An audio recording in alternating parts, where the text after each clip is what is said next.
Aydımçı Nadir Habibov odal habar berilişi Türkmenistan'a därli Eýranyny tutsagulykda oturany çalym edýär.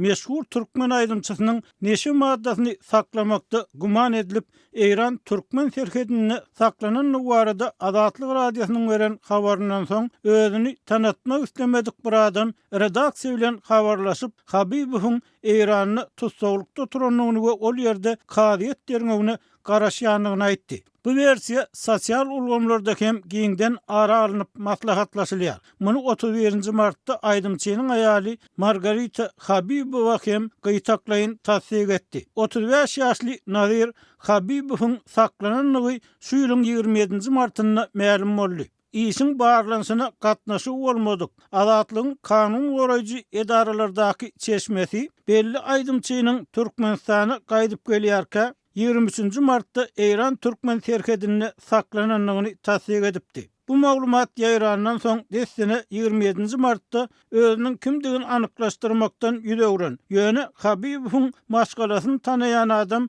Azatlyk bilen habarlaşyp dogrudan aydymçynyň 20 gram heroin bilen saklananlygyny aýtdy. Onuň ýanyndan 20 gramdan gowrak heroin tapylanlygy we onu ulanýanlygy üçin tutuldy. Ol Türkmenistana dälde Eýranyna saklanýar. Häzir ol Eýranyna tutsagulykda kaziýete garaşýar. Kaziýet diňen şuny geçiriler.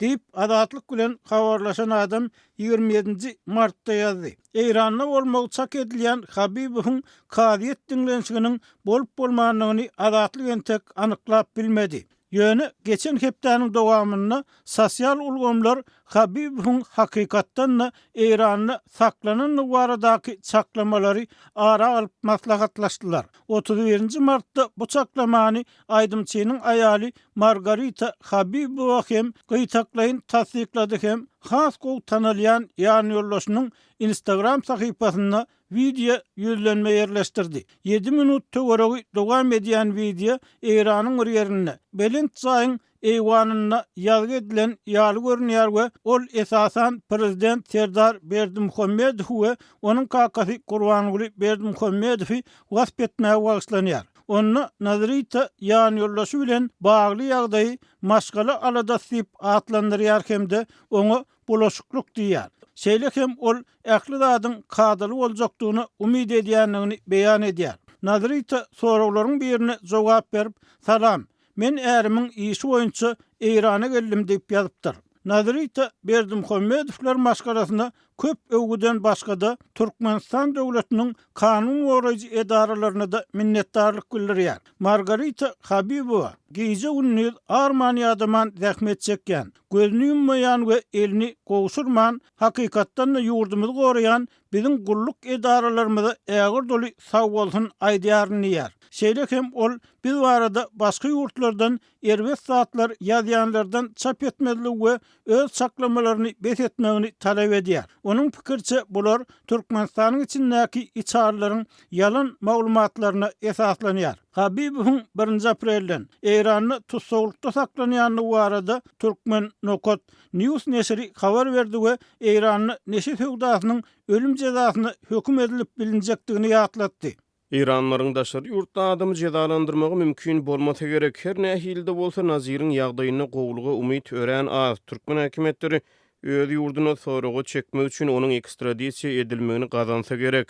Dip Türkmen Nokot News neşri öz çeşmesiniň sözlerini getirýär. Telegram kanal neşrinde hem Habibowyň tutsak edilmegi bilen bagly çaklanýan bir näçe surat çap edildi. Suratlaryň ýerine ýüzi örtülen iki adam görkezilýär. Türkmen Nokot Newsyň maglumatyna görä, olaryň biri Habibowyň özü bolmaly. Beýlekisi hem onuň sadanlasy. Bu olaryň Eýranyna saklanan wagtyndaky pursat bolsa gerek diýilip çak edilýär. Ýatlasak Habibow eýem narkotik maddalary saklamakda we satmakda aýplanyp türme tutsaglygyna höküm edilipdi. 2016-njy ýylyň oktýabr aýyna Nadir Habibowyň we ýene-de 10 adamyň Türkmen döwlet telewizionyny eden etmişini tow edýänligi görkezildi. Telewizionyadäki towasyna Habibow neşe maddalaryny gaýta-gaýta ulananyny boýun aldy. Soňra ol 12 ýyl beýlekur maglumaty görä 15 ýyl azatlykdan mahrum edildi. Nadir Habibow 2022-nji ýylda Türkmenistanyň